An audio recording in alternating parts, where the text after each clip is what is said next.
Hello everyone, welcome back here. Hello အားလုံးပဲမင်္ဂလာပါကျွန်တော်ဒီနေ့ lesson 11เนาะ lesson 11မှာပြပေးမယ့်သင်ခန်းစာလေးကတော့ကျွန်တော်တို့ဒီနောက်လိုက်မေးခွန်း2မျိုးတင်ပေါ့နော်ဒုတိယနေ့ကိုကျွန်တော်တို့ပြပေးသွားမှာဖြစ်ပါတယ်အဲ့တော့ကျွန်တော်တို့ဒီနေရာမှာတခုပြောချင်တာကျွန်တော်ပထမနေ့ကတော့ကျွန်တော်တို့ lesson 10မှာပြပေးခဲ့ပြီเนาะအဲ့ဒါကြတော့ကျွန်တော်တို့နောက်တစ်ပိုင်းပြန်တော့ကြည့်လို့ရတာပေါ့နော်အဲ့တော့ဒီနေ့ဒုတိယနေ့ကတော့ကျွန်တော်တို့ဒီမှာ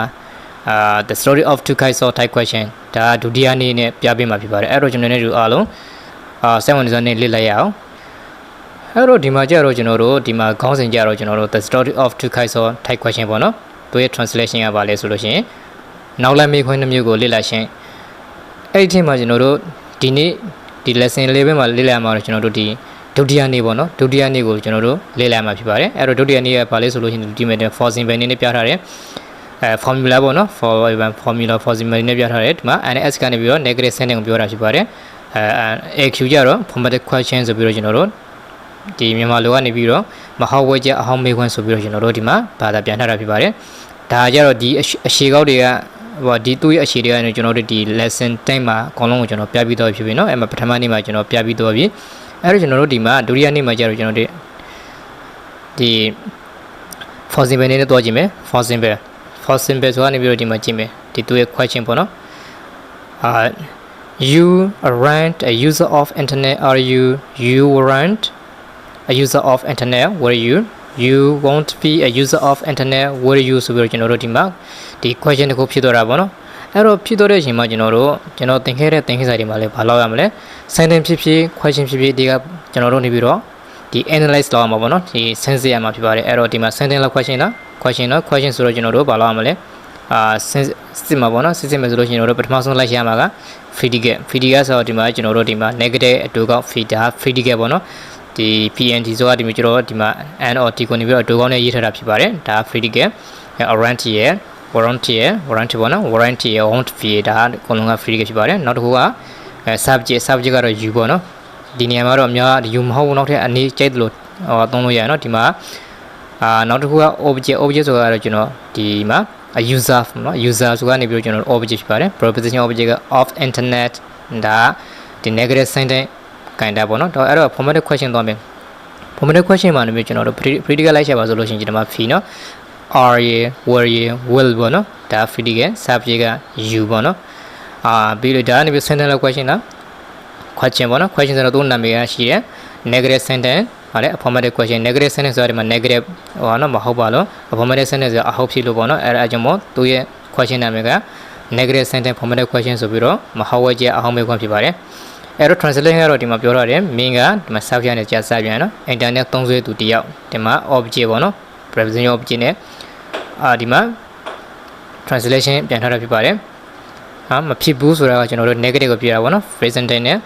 နောက်တစ်ခုကဖြစ်သလားဒါ are you သူရဲ့ translation ပေါ့နော်မဖြစ်ခဲ့ဘူးဆိုတာ first tense နဲ့ပေါ့နော် first tense ဖြစ်ခဲ့သလားဆိုတာကျွန်တော်တို့ဒီမှာဒီပေါ့နော် ne ဟို formatted question ပေါ့နော်အဲ့လိုကျွန်တော်တို့ translation လောက်တဲ့အခါမှာလည်းကျွန်တော်တို့ဒီနောက်တဲ့တော့သင်ပေးခဲ့တဲ့ lesson တွေမှာလည်းကျွန်တော်တို့အကုန်လုံးပြောခဲ့ပြီးဖြစ်ပါတယ်အဲ့ဒါကျွန်တော်ဟိုမေးသွားရင်လေ့လာရှင်နေဆိုလို့ရှိရင်တော့ကျွန်တော်ပြခဲ့တဲ့သင်ခန်းစာတွေမှာပြန်ပြီးတော့လေ့လာလို့ရတာပေါ့နော်အဲ့တော့ဒီ question ရှိပြီဆိုလို့ရှိရင်ဗာလေကျွန်တော်တို့အမေးရှိပြီဆိုလို့ရှိရင်ဘာရှိမလဲအဖြေရှိရမှာပေါ့နော်အဖြေဆိုတာကကျွန်တော်တို့yes or no ပေါ့နော်အဲ့မှာ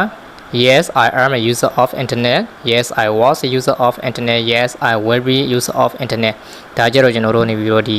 ဖြေတဲ့အခါမှာကျွန်တော်တို့အရှေ့ဖြေနေပေါ့နော်အရှေ့ဖြေနေဖြစ်ပါတယ်အဲ့တော့နောက်တစ်ခုကျွန်တော်တို့တွေ့အောင် negative အရှေ့ဖြေနေဒီမှာနော် negative ရှေ့ဖြေနေကြတော့ကျွန်တော်တို့ no I am not a user of internet no I was not a user of internet no I will not be user of internet ဒါကျွန်တော်တို့ negative အရှေ့ဖြေနေပေါ့နော်translation ကတော့ကိုယ့်အကိုကြည့်ခဲ့ပေါ့နော်မဟုတ်ဘူးကျွန်တော်က internet သုံးစွဲသူတယောက်မဖြေဘူးမဖြေခဲ့ဘူးဖြေမှာမဟုတ်ဘူးဆိုတော့ကျွန်တော်တို့question 3ခုနဲ့မေးထားတဲ့တွေ့ကြောင်းကျွန်တော်တို့ဖြေတဲ့ခါမှလည်းကျွန်တော်တို့တစ်ခါတည်း3ခုတစ်ခါတည်းတိုင်းပါတာပေါ့နော်အတူဖြစ်နေကြတော့ကျွန်တော်တို့ဒီ lesson 10မှာနေကျွန်တော်ပြခဲ့တဲ့ lesson တွေမှာနေပြီးတော့သင်ခန်းစာတွေမှာကျွန်တော်အကုန်လုံးကိုပြောခဲ့ပြီးဖြစ်ပါနော်အဲ့မှာနောက်ထပ်ကျွန်တော်တို့လေ့လာလို့ရတာပေါ့နော်နောက်ပြန်ပြီးတော့လေ့လာလို့ရတယ်အဲ့တော့ရှင်းပြရအောင်ဒါကြတော့ကျွန်တော်တို့ဗာလဲဆိုလို့ရှိရင်ဒီ formatted sentence ဒီ formatted sentence ဆိုတဲ့နေရာမှာကျွန်တော်တို့ဘာကိုပြောချင်လဲဆိုလို့ရှိရင်ဒီမှာဟိုတုန်းကလည်းကျွန်တော်ပြောခဲ့ပြီပေါ့နော်ဒီ lesson တွေကိုပြောခဲ့ပြီ ဒါပေမဲ့ဒီနေရာမှာကျွန်တော်ပြောချင်တာကဒီရှိသည်ဆိုတဲ့ဘောနော် verb to be နဲ့ရှိသည်ဆိုတဲ့အထိုက်တွေကိုကျွန်တော်တို့လိုရှင်လို့ဒီနေရာမှာဒီအကြောင်းကိုဒီ formatted sentence ကိုပြရခြင်းဖြစ်ပါတယ်အဟောဝဲကြပါနော်အဲ့တော့သူ့ရဲ့ဒုကောက်က as ပေါ့အဲ့တော့ဒီ force main နဲ့တွားခြင်းပဲ force main ကနေပြီးတော့ I am near him နော် with the boy နောက်တစ်ခုကI was near Susu with the boy I will be near you with the boy ဒါကြတော့ကျွန်တော်တို့ဒီမှာ sentence တွေကအများကြီးဖြစ်တော့မှတစ်ကြောင်းတစ်ကြောင်းသုံးကြောင်းအဲ့လိုနောက်ထပ်ဒီ3ကြောင်း3ကြောင်းပေါင်းလို့ရှိရင်အကုန်လုံးဘာနဲ့ဘယ်တစ်ကြောင်းဖြစ်သွားမှာလဲ9ကြောင်းဖြစ်သွားမှာပေါ့နော်ဒီမှာ ham ရော Susu ရော you ရောအဲ့လိုအခွေးလိုက်မယ်ဆိုလို့ရင်အကုန်လုံးနေပြီးတော့ဝဲကြကနေပြီးတော့9ကြောင်းဖြစ်သွားတယ်ဒါပေမဲ့ဒီနေရာမှာ3ကြောင်းပဲကျွန်တော်လွယ်နားလေအောင်လို့ရှင်းပြပေးထားတာဖြစ်ပါတယ်အဲ့တော့သူရဲ့sentence analysis လောက်ပါဆိုလို့ရှိရင် sentence လောက်ခွက်ချင်လားsentence ပေါ့နော် sentence ဆိုလို့ရှိရင်ကျွန်တော်တို့ရဲ့နာမည်ကဘာလဲဆိုလို့ရှိရင် formatted sentence ဆိုလို့ရှိရင်ကျွန်တော်တို့ predicate လိုက်ရပါဆိုလို့ရှိရင် am was will be predicate ဖြစ်ပြီးတော့ s က I ကြတော့ဒီ subject ပေါ့နော်ဒီမှာကြတော့ preposition object မရှိဘူးအဲ့ဒါကိုပြောချင်လို့ကျွန်တော်ဒီမှာပေါ့နော်ဒီအကြောင်းကိုပြချင်ဖြစ်ပါတယ် preposition object ကဘာလဲဆိုလို့ရှိရင် near her ပေါ့နော်with the point preposition object နှလုံးပါတယ်နော်အဲ့လိုဆိုလို့ရှိရင်ကျွန်တော်တို့ object မပါလို့ရှိရင်ကျွန်တော်တို့သူ့ရဲ့အတိုက်ပြ translation ကဘာထွက်မလဲဆိုလို့ရှိရင်ဒီမှာကျင်းမဲ့ translation ကျွန်တော်ကလူကလေးတစ်ယောက်နဲ့သုံးနာမှာဟဲ့ပေါ့နော်သုံးနာမှာရှိသည်ပေါ့နော်ရှိခဲ့သည်ရှိလိမ့်မည်စိုးစိုးနာမှာမင်းနာမှာပေါ့နော် you ကောလေးတစ်ယောက်နဲ့ပေါ့နော်မင်းနာမှာအဲ့လိုကျွန်တော်တို့ရှိသည်ဆိုတဲ့အတိုက်ပြကိုကျွန်တော်ပြောရှင်လို့ဒီ sentence ကိုပြရခြင်းဖြစ်ပါတယ်ဘာလဲဆိုလို့ကျွန်တော်တို့ဒီမှာ object ပါလားမပါဘူးနော် object ပါတော့ကျွန်တော်ပြောခဲ့ပြီးဖြစ်ပါတယ် object ပါလို့ရှိရင်ဘာဖြစ်မလဲဖြစ်သည်ပေါ့နော်ဒီမှာကျ verb to be နဲ့ရှိသည်ဆိုတဲ့အတိုက်ပြကဘာလဲဆိုလို့ရှိရင် object မပါဘူးကံပေါ့နော် object ဆိုတာကံမပါဘူးအဲကြောင့်မို့ကျွန်တော်တို့ဒီမှာ preposition object နှလုံးရှိရတစ်လုံးလေးရတယ်နှလုံးလေးရနောက်တစ်ကြောက်တစ်လုံးကျဲတစ်လုံးထိလို့ရတာပါလေ preposition object အဲကြောင့်မို့ကျွန်တော်ဒီကြောင်းကိုပြောချင်းဖြစ်ပါတယ်အဲ့တော့ဒီလောက်ဆိုနားလည်မယ်လို့ထင်တယ်ပေါ့နော်အဲဆိုနောက်တစ်ကြောင်းနောက်တစ်မျက်နှာတွေ့အောင်ဒီမှာကျတော့ကျွန်တော်တို့ဒီခုနကအကြောင်းကိုပေါ့နော်ကျွန်တော်ထည့်ပြီးတော့ရှင်းပြထားတာဖြစ်ပါတယ်A woman is beside us ပေါ့နော် beside the girl beside the Uber and the car ဒီမှာအကုန်လုံးနေပြီးတော့ကျွန်တော်တို့ဒီမှာ she တို့she is တို့ she was တို့ she will be တို့ beside တဲ့ဒီ present object ပေါ့နော်အများကြီးဒီသုံးနာမှာအများကြီးထည့်သုံးလို့ရတယ်ပါလေ present object ပေါ့နော်translation ကတော့အမျိုးကြီးတယောက်ကမျိုးသမီးတယောက်ကဗာလဲကားထဲမှာမိန်းကလေးတယောက်ပြင်မှာရှိသည်ရှိခဲ့သည်ရှိလိမ့်မည်အများကြီးနောက်ထပ်ကိုပြောရှင်းတဲ့ဒီမှာ subject အများကြီးပြောလို့ရတယ်ဒါပေမဲ့ဒီမှာတစ်ခုသတိထားမှကျွန်တော်တို့ဒီနာဘာမှပါလဲ object မပါဘူး object မပါဘူးဖြစ်တဲ့အတွက်ကြောင့်ကျွန်တော်တို့ဒီ translation လောက်တဲ့ခါမှာဘာသာပြန်တဲ့ခါမှာကျွန်တော်တို့သူ့ရဲ့အဆုံးမှာဘာရှိလဲဆိုတော့ရှိသည်ရှိခဲ့သည်ရှိလိမ့်မည်ဆိုတဲ့ဒီရှိတယ်ဆိုတဲ့အတိုင်းပဲပေါ့နော်ကျွန်တော်တို့ verb to be နဲ့ပြနေတာဖြစ်ပါတယ် verb to have တော့မဟုတ်ဘူးနော်ရှိသူဆိုတဲ့အတိုင်းပဲဘာလဲဆိုလို့ကျွန်တော်ခုနကထက်ကပြောပြီးသွားရင် object ကံမပါလို့ပေါ့နော်preposition object ကိုတော့သုံးထားလို့ကျွန်တော်ရှိသည်ရှိခဲ့သည်ရှိလိမ့်မယ်ဆိုပြီးတော့ကျွန်တော်တို့ရေးလို့ရတာဖြစ်ပါတယ်အဲဆိုနားလည်မယ်လို့ထင်ပါတယ်အဲဆိုနောက်တစ်ခုတော့ရအောင်နောက်တစ်ခုကဘာလဲဆိုလို့ရှိရင်ကျွန်တော်တို့ဒီမှာအများနဲ့ပြမှာဒီ verb to be ကိုနေပဲခုနကကျွန်တော်တို့အနေနဲ့ပြခဲ့တာเนาะဒီတစ်ခါကျွန်တော်တို့အများနဲ့ပြပေးမှာဖြစ်ပါတယ်အဲတော့ကျွန်တော်တို့အားလုံး focus time at the learning of the second step of verb to be နော် verb to be ဒုတိယအဆင့်ကိုလေ့လာမယ်ဆိုတဲ့အချိန်မှာကျွန်တော်ဒီကခုပြမယ်ဒီ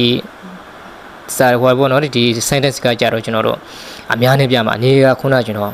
ခုနကပြပြီးတော့ရှိပါတယ်အဲ့တော့ဒီမှာကြည့်မယ်တစ်ခါလောက်ဆိုကြည့်မယ်children are in the room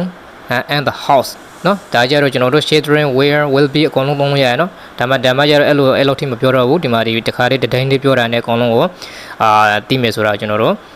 နားလည်မယ်ထင်တာပေါ့နော်ဒီမှာ we ရော they ရော leaders ရော ladies ပေါ့နော် leaders ဒါကြတော့အကုန်လုံးနောက်ထပ်ဒီအများကြီးပေါ့နော် predicate ဘာလဲဆိုလို့ရှိရင် I will be ဒါ predicate ဖြစ်ပြီးတော့subject က children we they leaders ladies preposition object ကဘာလဲ and the room and the house ဒါ preposition object ဒါပေမဲ့ဒီနေရာမှာဘာလဲ object မပါဘူးဘာပဲတွေ့ကျွန်တော်တို့ဒီမှာအများနဲ့ translation ပြန်လို့ရှိရင်ကျွန်တော်တို့ဒီမှာ clear တွေကအိမ်မှာပေါ့နော် and the house အိမ်မှာအခန်းထဲမှာ and the roomရှိကြသည်ရှိခဲ့ကြသည်ရှိကြလိမ့်မည်ဆိုပြီးတော့ကျွန်တော်တို့ဒီဟာ verb to be နဲ့ဒုတိယအဆင့်ကိုလေ့လာရှင်းဖြစ်ပါတယ်အဲ့တော့ကျွန်တော်တို့အတူတူအဲ့တော့ဒီသင်ခန်းစာတွေကိုကျွန်တော်ဒီသင်ခန်းစာတွေကိုနားလည်မယ်လို့ထင်တာပေါ့နော် ဘာလဲဆိုခုနကအများနဲ့ပြတာဖြစ်ပါတယ် critical လေခုနက sentence analyze လုပ်လိုက်ပြီးဒါ sentence လောက် question လောက်ဆိုလို့ရှိရင်ဒါ sentence နော်သူနာမည်ကဘာလဲဆိုလို့ရှိရင် formatted sentence အဟောက်ဝဲကြပေါ့နော် negative တော့မဟုတ်ဘူးဒါအများနဲ့ပြထားတာဖြစ်ပါတယ်နောက်ထပ်ကိုဖန်တီးမယ်ဆိုလို့ရှိရင်တော့ဒီ creation လောက်မယ်ဆိုလို့ရှိရင်အများကြီးရတယ်ဒီမှာနော်ဒီမှာ shading မဟုတ်ဘူးနောက်ထပ်အများကြီးယူလို့အကုန်လုံးသုံးလို့ရတယ်ပေါ့နော်အဲ့တော့နားလည်မယ်လို့ထင်တယ်နောက်တစ်ခုတွေ့ရအောင်အဲ့တော့ဒီမှာကျတော့နောက်တစ်ခုကဘာလဲဆိုလို့ရှိရင် how to make the negative sentence မဟာဝဲကြကိုဘယ်လိုတည်ဆောက်မလဲမဟာဝဲကြဆိုတာကျွန်တော်တို့ဟိုလက်ခင်းတင်ခင်းစာတွေမှာလည်းကျွန်တော်ပြပြီးပြီဒါပေမဲ့ဒီတစ်ခါပြရှင်းကြောကဒီခုနကဒီ object မပါတဲ့အကြောင်းကိုပေါ့ကျွန်တော်ခုရှင်းပြနေတာဖြစ်ပါတယ်အဲ့တော့ negative sentence မဟာဝဲကြဆိုလို့ရှိရင်ကျွန်တော်တို့ဒီမှာကြည့်မယ် for example အနေနဲ့ပြထားတယ်ဒီမှာ formula တွေရော for example တွေရောပေးထားရယ်နော်ဟာတစ်ခါလို့ဆိုကြည့်မယ် we are not among the people and the street ပေါ့နော် street နောက်တစ်ခုကနေပြီးတော့ we were not among the people and the street we will not be among the people and the street အဲ့တော့ကျွန်တော်တို့ဒီ sentence question လား endless လောက်မယ်ဆိုလို့ရှိရင် sentence နော်သူ sentence နာမည်ကဘာလဲဆိုလို့ရှိရင် negative sentence မဟာဝဲကြ physical ရှာပါဆိုလို့ရှိရင်တော့ကျွန်တော် p and not ပေါ့နော်ဒီမှာare not here were not here were not be ကကျွန်တော်တို့ဗာလဲ physical နော် subject က we ဒီမှာဒါပေမဲ့ object ပါလားဒီမှာမပါဘူးနော်မပါဘူး present object among the people and the street present object နှလုံးနောက်တစ်ကြောက်ကြိုက်တဲ့လောက်ထည့်သွင်းရတာပါလေ preposition object ဝိပဲပေါ့နော်မ translation ကဘာလို့ဆိုရင်ကျွန်တော်တို့ဒီမှာကျွန်တော်တို့ကဝေဆိုကျွန်တော်တို့ကစပြန်နဲ့စပြန်လိုက်တယ် line ထဲမှာ street ပေါ့နော် line ထဲမှာလူတွေကြားမှာ among the people လူတွေကြားမှာ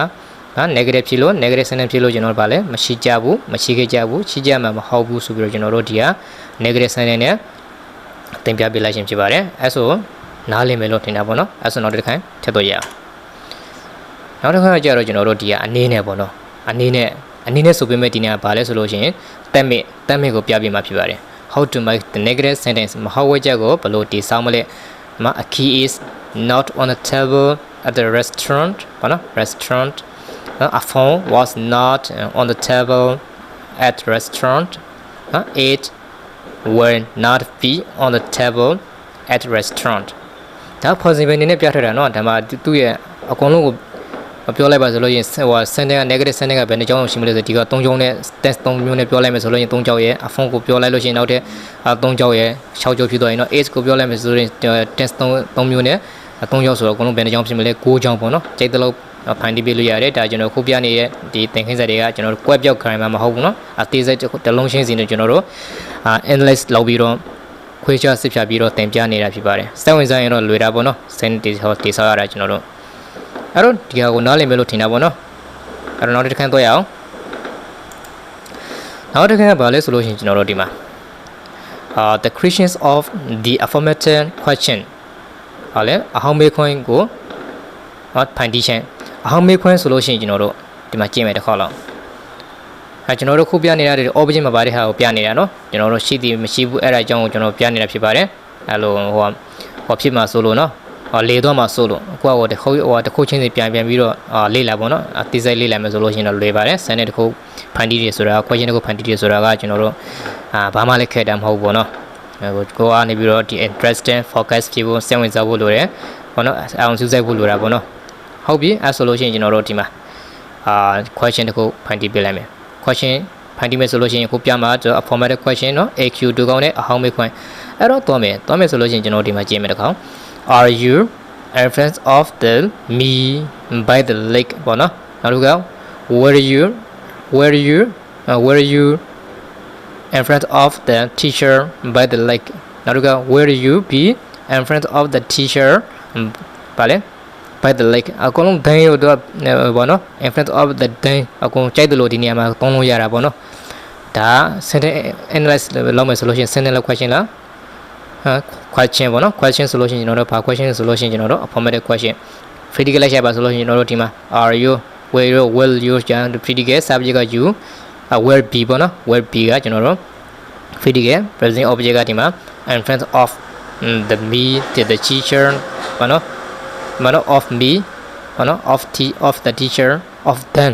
by the later present object နှလုံးaffirmative question ပေါ့နော်အဲဆိုလို့ရှိရင် translation ကတော့လွယ်မှာပါဒီမှာအကုန်လုံးကဒီမှာတော့ main ကရေကန်နားမှာရှိတဲ့ရေကန်နားမှာဆိုတော့ပေါ့နော်ရေကန် file ဆိုတော့ preposition object အနာနော် နောက်မှရှိတယ်ဆရာရှိမှာပေါ့နော် in front of the teacher ဆရာရှိမှာမရှိကြဘူးလား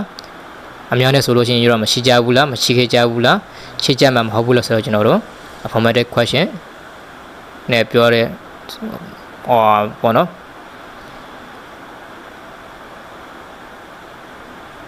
ရှိကြသလားပေါ့နော် sorry ဒီမှာ negative မဟုတ်ဘူးလေ affirmative ဆိုတော့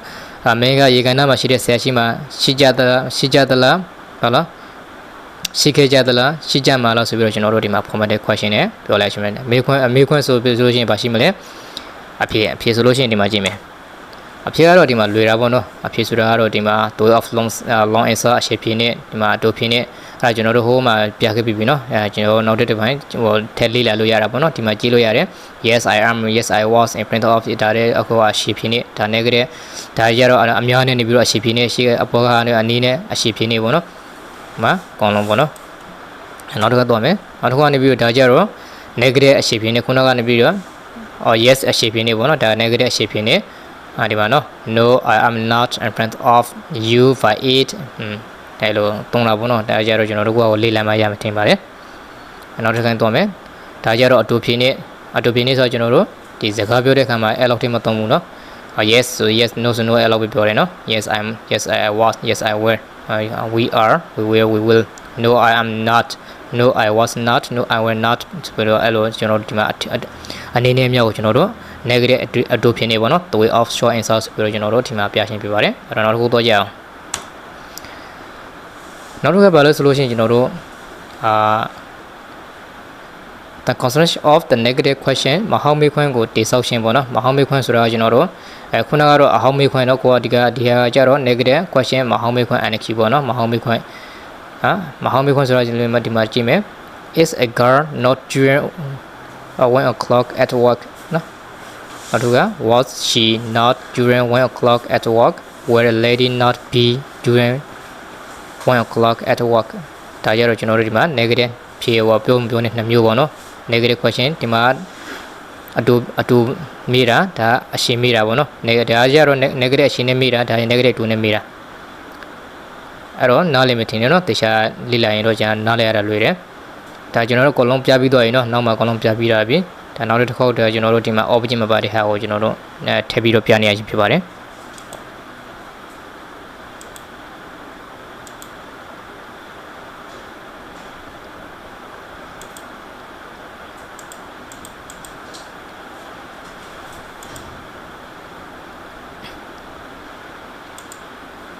ဟုတ်ကဲ့ဒီနေ့ကတော့ကျွန်တော်တို့ဒီ lesson 7ပေါ့နော် lesson 11သင်ခန်းစာလေးကတော့ဒီမှာပဲအဆုံးသတ်လိုက်ပါတယ်အဆုံးလေးလေ့လာပြတဲ့အတွက်အားလုံးကိုအထူးပဲကျေးဇူးတင်ပါတယ်နောက်သင်ခန်းစာတွေမှာ